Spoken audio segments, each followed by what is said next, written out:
One of Cormac McCarthy's No Country for Old Men. Roger Ebert calls it a perfect film. Here is a look at the trailer. What's the most you ever lost? The coin toss.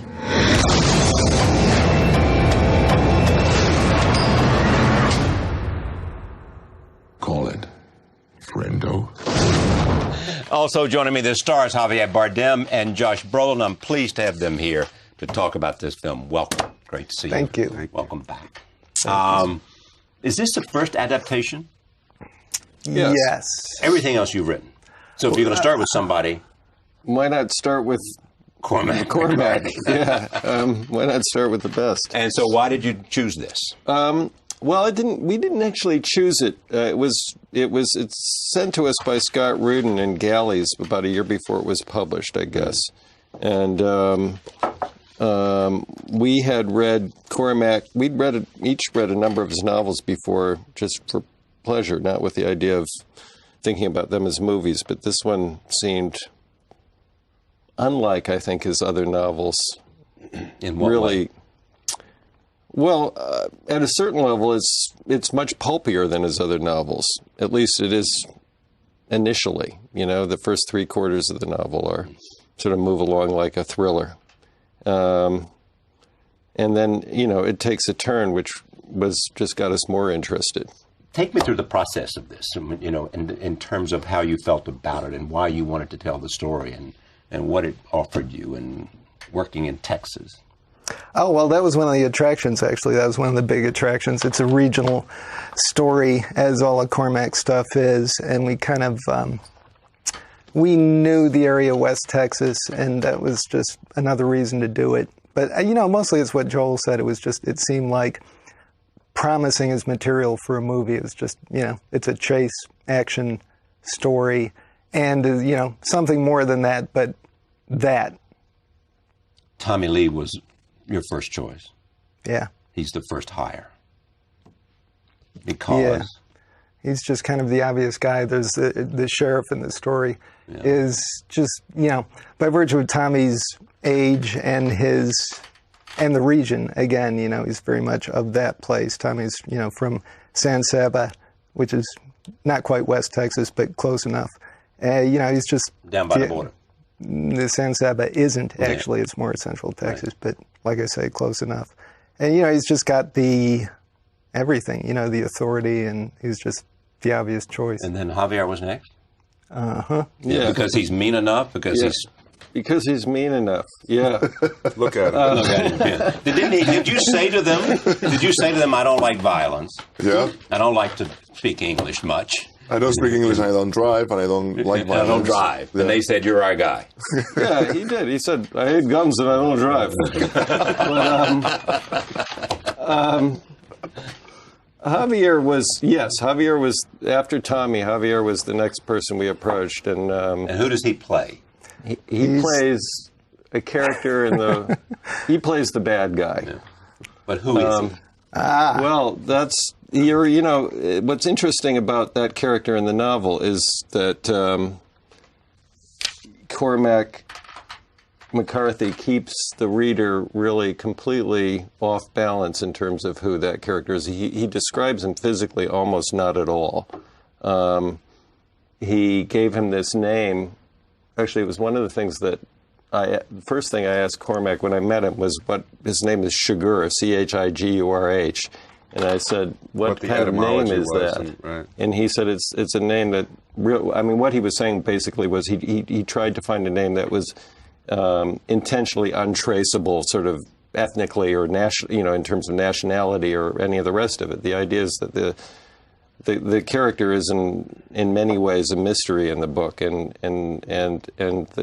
the sort of task in terms of casting the character was how do you sort of make that character dynamic and real and compelling, but preserve part of that mystery. And then Josh. Oh, you made a tape for them. I did. I was doing Grindhouse with Robert Rodriguez and Quentin Tarantino, and I asked Robert, who I've been friends with for a long time, I said, you know, there's this Coen Brothers movie happening that I just found out about. I had read the book a long time ago, And then, I couldn't leave because I was working, so I asked Robert would he videotape me. And he said, why don't we just use the camera we have, which was a $1 million Genesis Most camera. expensive audition tape ever made. Truly. The most brilliant looking audition tape that Quentin directed and Robert lit and shot. Yeah. And then I sent it to them, and their response was, wow. Who lit it? Well, what about the guy? And my agent's going, well, do you like him? Well, no. What? But we like DP. We're looking for a new DP. So what was wrong with this audition? No, it was fine. It's just, it's harder to react to a tape. It's good to meet actors. Well, that's what he wanted all along. He was saying, no, you didn't? No, it wasn't. I couldn't at that point because I was working. And it wasn't until afterwards that they say no that I got the gumption to say, okay, I want to meet these guys. I want to tell them how I feel. Well, you have this reputation as sort of being very picky about, that you've turned down more things and only done the things that you want to do because you... I had never seen a Coen Brothers movie, and I wanted to, and so I watched some of their movies. And you had never seen them? No, that's not true. That's not true. Yeah, I'm picky, but when it comes to masterful filmmakers, honestly, like these, then you're a lot less picky. And why are you picky, though? I mean, with other films? Yeah. Well, I really wanted to do Dukes of Hazzard, but I thought maybe when I look back on it in the end that I might go, why? I'm not sorry. Why? Yeah, so this is a movie that I can look back on. You couldn't explain that to your children, could you? Exactly. That's my thought, too. I have a healthy fear of that, being on my deathbed and looking out, And they're saying, Dad, did you actually make... What'd your dad do for a living? Doesn't matter. Doesn't matter. He was a plumber. He was, that's right. Yeah. So when I, this movie and American Gangster and stuff like that, I look back on and I feel great. I worked with amazing people and collaborate with those amazing people. It's a lot easier to work with people like this. There's a lot more ego on the set with other, I don't know. Tell me about the nature of the collaboration. Well, with these guys, it was fairly quiet. I mean, these guys there's not a lot of, look at, they're sitting there smiling because there's an unnerving presence in the beginning. There's none of that, wow, you are so great. What a great scene. Let's go do the next one because we're so happy now. So why did you finally decide on him? What did you need?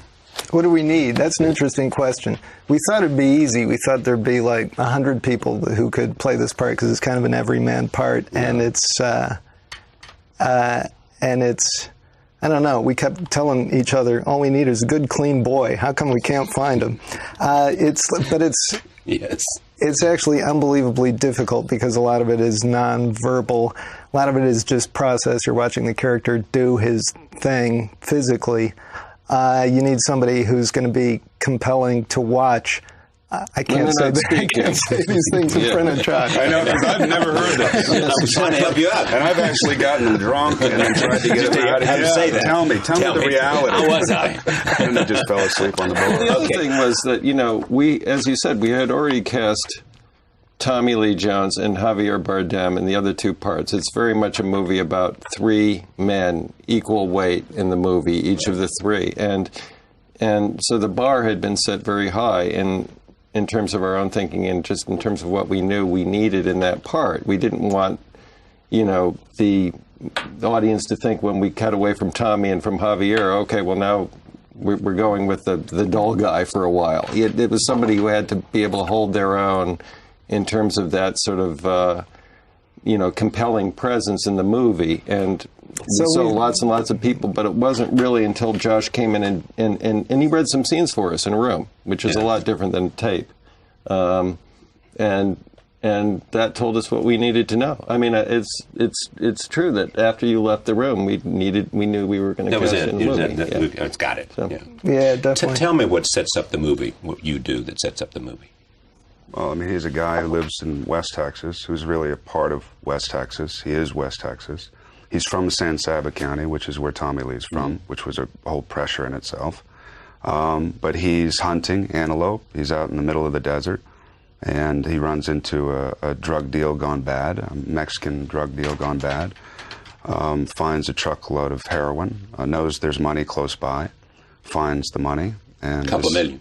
2.4 million, and then decides to make a better life for himself and his wife. I do think that he's motivated by his extreme love for his wife. You know, he wants to make a better life for her, maybe buy a house. He's never had money. I'm sure generationally they've never had money.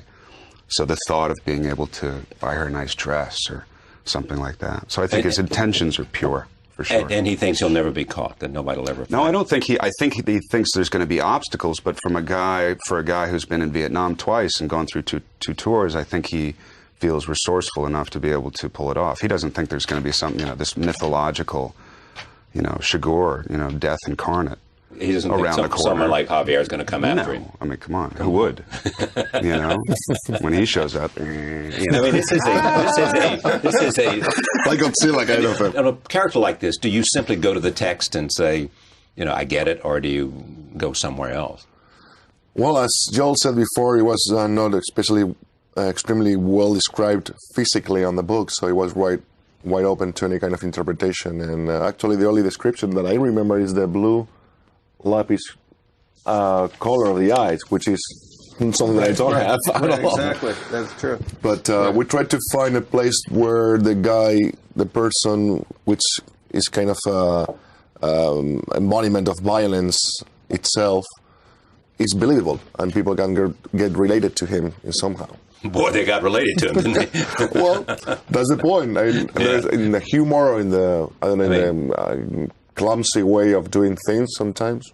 It is said about you guys, Coen Brothers film is all about structure and process, and that you do more, and I'm opening this up for all of you, you do more in terms of sort of literally laying out every scene, so that by the time you make the movie, you've done all the heavy lifting.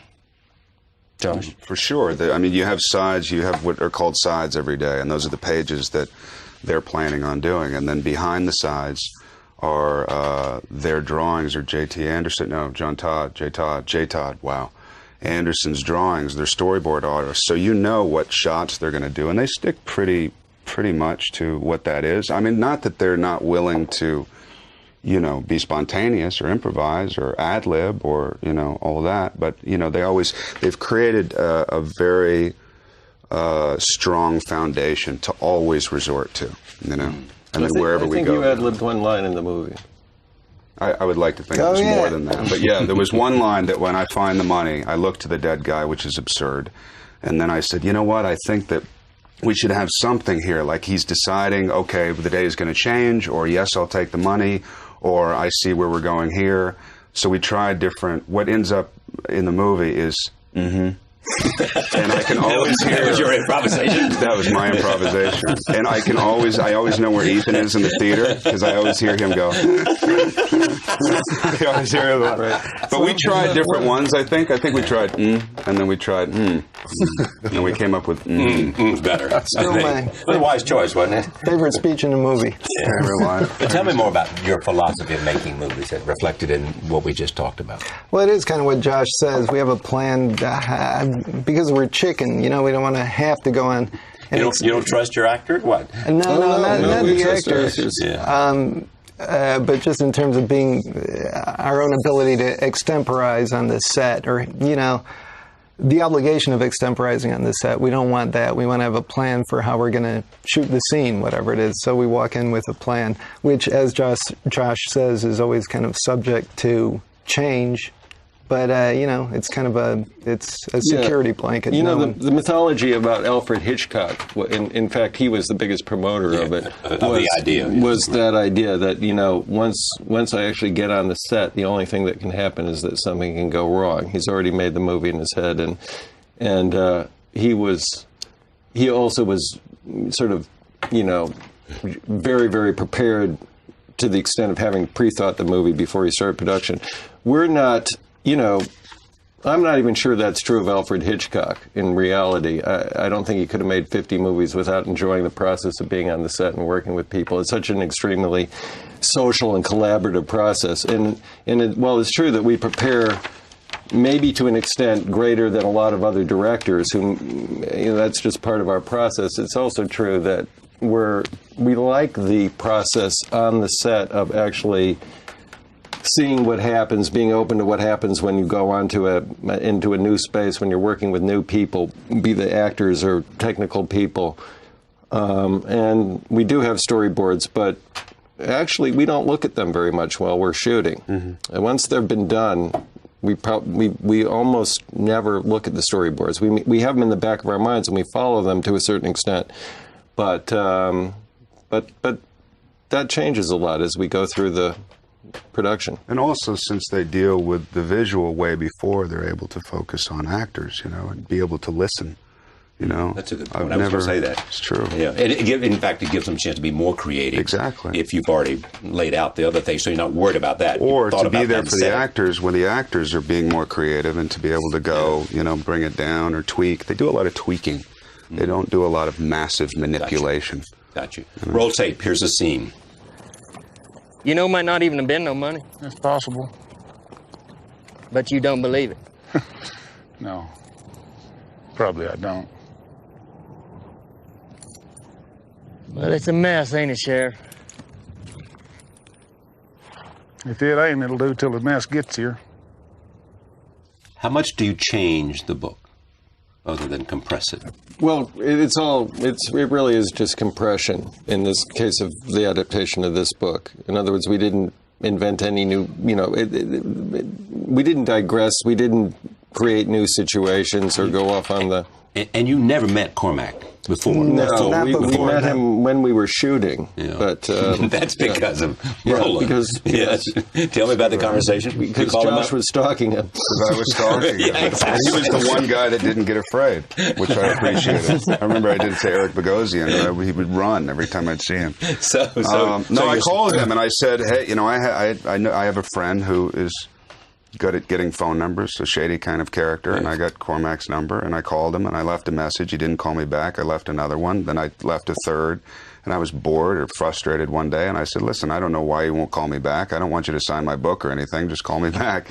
And like 3 days later, he had come back from doing Sunset Limited, one of his plays in Chicago, and he said, he was totally amicable and said, I'm sorry I didn't call you back, and I just got home, and what do you need? And I said, well, I'd love to, for you to come down to the set, or I guess. And so finally he brought one of his family members down to the set and really enjoyed himself, because I had heard he had been to, what was the other one? The other Cormac? All the Pretty Horses. All the Pretty Horses. Yeah, and the rumor was that he had spent all his time with the props man, just talking about guns. So we had a feeling that even if he did come down, that we wouldn't be able to spend any time with him. But he's a huge fan of Miller's Crossing. That was the first thing that he brought up. Yeah. And then the other thing that we talked about was his involvement in Santa Fe Institute. He's the only literary portion of, a bunch of physicists and scientists and of that think tank. Right. So he's more proud of that than anything else. He doesn't want to talk about writing. No. In fact, somebody, I think, told me they went to see him, and that's where they met. They met at the Santa Fe Institute. That's where he insisted on meeting. You want to meet me? We'll go there. That's where he sent his mail and everything. Oh, I didn't know. Yeah. Has he talked to you about the movies? Anybody? Have you talked to him since then? Have you become what? They've talked to him a few times. What does he say? He saw the movie. We think he liked it. As Ethan said, he didn't yell at us. He didn't. What did he say? He seemed to like it. We were actually sitting in the movie in the theater screening room with him when he saw it, and he was way up front. But I heard him chuckle a couple of times, so I took I took that as the seal of approval. I don't know, maybe presumptuously. I talked to him afterwards. He says, a good movie there. And then I waited for more, and none came, and that was the end of the conversation. And you felt good to have that. But that's good. When you talk to these laconic West Texas guys, when they give you that much, it's huge. It's kind of like them. Violence in this movie. Or violence generally for you guys. Is this something that you think, is it in every movie? Well, it's a very violent... one of the things we said to Scott Rudin, one of the first things we sort of discussed with him when he sent us the book was, there's a lot of violence in the book, and it's very important, as there is in a lot of Cormac's novels, and it's very important to the story, and we couldn't conceive of sort of soft pedaling that in the movie and really doing anything resembling the book. It would have been nonsensical, and we wanted to make sure that Scott was on the same page with that. Of course he was. He wanted to make the book. He didn't want to make some sort of studio Hollywood version of No Country for Old Men. But it's about a character confronting a very arbitrary, violent, brutal world, and you have to see that. You see it in the story as it's written, and you have to see it in the movie in order to understand anything, I think, about what the characters are, what they're about, and what they're confronting, and what they're trying to make sense of. Everybody talks about the dog chase into the river that's seen the movie. Every reviewer, everybody that I know. I mean, you see it as having that sort of appeal? We did add the dog to that scene, Yeah. but we figured Cormac wouldn't mind because he likes his dogs. And he did say he liked the dog after the movie. That was one of the cases of taking something in the novel, which was a very exciting chase scene in the novel. Set it up for us. Well, in the novel, after Josh's character finds the money, he actually goes back to the scene of the crime, so to speak, the place where he found the money later that night. The reasons why are interesting, and I won't go into them, but he goes back, and it's the biggest mistake. It's the mistake he makes that's sort of the catalyst that sets the rest of the plot in motion. He's then confronted by some of the perpetrators and chased, and it's a set piece in the novel, and we knew it was going to be sort of a set piece in the movie, that it was an opportunity for a very sort of exciting piece of cinema, you know. But in doing it, we amped it up sort of another level that's just, I think, sort of purely appropriate in movie terms. But it also was, it made sense to us to include this dog, because so much of what Carmack's is, he's fascinated by animals and by dogs, and they play such a sort of huge part of so many of his stories that this seemed like an addition we were bringing to the movie, which was not sort of inappropriate to his sensibility.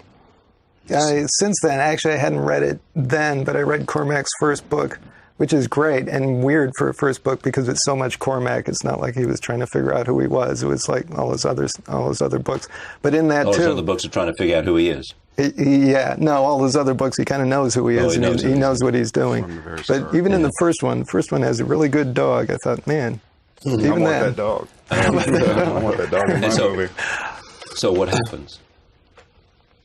Josh. What happens to the guy? Yeah. No, what happens to the dog and what happens to the guy? Yeah. I mean, why is this scene so intriguing to everybody? Well, because there's fear. No, because it's so visceral. You know, I mean, the whole thing is visceral, and the fact that you can't. It's not going to be an argument at the end of the chase. It's not going to be. It's a showdown that there's no possible way you can cinematically predict. And the fact that they're running along this river and there's every obstacle, but from a terrain point of view, and then you have this rabid, This was a mean dog. Yeah. No, he wasn't a movie dog. He wasn't. He was a trained, awful. I mean, he was a sweet. No, he wasn't sweet. He was a dog. Right. But he had the look. He had the Beelzebub look. He had he had could do it. Chigurh. Yeah. He was the animal version of Chigurh. Exactly. Your pet. Let's see. Let me see that again. No, it was just like this thing that he does, I was thinking I walked to my pet. Anyway, there's the dog. So the dog dives in. The dog dives in, and I remember when the dog was diving in, they let the dog go, and the trainer was sitting there, and the dog's name was Scooby, and it was all just reverberated in our heads, Scooby, Scooby, Scooby. And it was ridiculous. And then you see the dog, and it's so contrasting the name to the name, and then This finally, is no Scooby. and then I jump in, and it's 4:00 in the morning, and I'm tired, and we can only shoot from 4:30 in the morning until 5:30, and then at night between 7 and 8, or whenever the light was perfect for Roger Deakins. And then they let the dog go. I jumped in, and I had an injury anyway that I got before the collarbone broke. Yeah. So I'm jumping in and doing my best to swim along. They let the dog go. The dog probably jumped, I don't know, 50 feet? He was supposed to, we figured he'd jump maybe 15, 17, and the dog just catapulted toward me. And I was like, get the dog, grab the dog. This is not fun. This is not going to This is no good. This is not going to be a happy ending. No, I don't want to act anymore. I don't want to be in another Coen Brothers film. Exactly. I'm not getting paid enough. And I'm going to miss my arm. And I'm going to miss my arm, too. Yeah, my arm, my life. You mentioned something, or I think you said about sensibilities. Some are writing that you guys, in the way you approach film, share a kind of sensibility with Cormac McCarthy. I wouldn't know. Yeah. All we know is the book appealed to us as, As just a story? Well, it's both. As a story, as all Cormac's books do, but also as something that you could make a movie out of. Hell of a movie. Yeah. I read somewhere also, Javier, that this was a latter-day Hannibal Lecter. Hannibal Lecter, right? Yeah. You think of him that way at all? No, not really. No, I mean, there are great performances. There are people that are kind of psycho that I thought for a second to take a look at, but then I thought that it would be a mistake. To look at somebody else's psycho. Because then I will copy exactly the same thing that he did, and I will bring that to their movie. Yeah. Also, what Javier doesn't do, I mean, it's weirdly not a malevolent character, although he kind of scares the crap out of you. It's weird. I don't know what the line is that Javier walked, but it's not exactly an evil character. He's just very uneasy making. Or is it something you like about him? I mean, some people say when you're playing a bad person, find some redeeming quality that the audiences will like. Is it that sort of cliche, or is it another cliche? I don't think that was the intention. You don't like him, but you recognize him at some level as being human. And human. Yeah, and that was again an interesting line. I think that Javier had to walk in his portrayal of the character. He's the one character in the book that actually departs from a certain sense of realism. He's both sort of real in the book and an idea. And that's a very, very difficult thing to do, I think, as an actor, is to sort of preserve that. It's the mystery and the fact that and the fact that you have to be human at the same time that you have to embody something else. You have to sort of embody this idea as the character's written. And so also, that's as filmmakers, I think it's tough to cut that together, because if you have too many looks of this, or it can start to become almost silly, So you find the humanity within that, and he brings so much charisma to it. I think that's the great thing about this guy, about these bad guys, his bad guy, his Chigurh, is that there's a charisma that you can't help but like the guy, but you shouldn't. You want to follow him, which is, so there's two or three things going on at once that you don't get to see in film usually. Take a look at this. This is you there. Here it is. You know what date is on this coin? No. 1958. It's been traveling 22 years to get here. And now it's here. And it's either heads or tails. And you have to say, call it. Well, look, I need to know what I stand to win. Everything. How's that? You stand to win everything, call it. Javier, you once said every movie you do is important because it teaches you how to at least not do what you don't want to do. Wow, did I say that? It was an interview magazine. So, yeah. Oh, God. I don't know. So if you have a bad experience in a movie, you know not to repeat that experience. Exactly. Yeah. At the end of the day, you want to get surrounded by people that, of course, they do well their job, but most important, that they are good people to gather with and collaborate with. And there are people out there that they don't understand that. So, lucky enough, these brothers, beyond the great filmmakers they are great people. So I don't think you can go. This is the top you can get. It really is. Yeah, it really I is. think the same thing. For sure. Totally. Why is that? I mean, it's obviously talent. It's obviously sensibility. It's obviously something. But you were trying to make that connection between Cormac and exactly. and the brothers, and Sensibilities. that's it's just people doing their own thing. I don't think that they expect. I mean, they've said it. They don't expect their movies to be, fully accessible. There's no pandering going on. There's no pandering going on with Cormac. There's no pandering going on with the Coens, and they'd never say that. I mean, they would never. They don't talk about themselves at all. I know, but that's why you. But that's why I'm here to support them. I'm basically the Coens mascot. In the movie. Oh, Yeah. I mean, I just Joel, wondered, Ethan, Josh pops up and says, "Well, I'll tell you." they won't. We need somebody to tell us what they're like. No, but it's true, and there's a whole mystery that's come, that's been created around what the Coens are and all this kind of stuff because of the sensibility and the absurd. No, man, they're sweet guys. Yeah, exactly. A little strange, but they're sweet. But there's a mystery, though. There is a mystery that's been created because the movies are so authentic and unique and personal, and it's a different kind of filmmaking. I thank you, Josh. Great to have you in the program. Thanks at so long much. last. Thank you. you. Javier, great to see you again. And for you, too. Welcome back. Have we done how many movies? 4 or 5? Yeah, at least. Yeah. Thank you again. Thank you.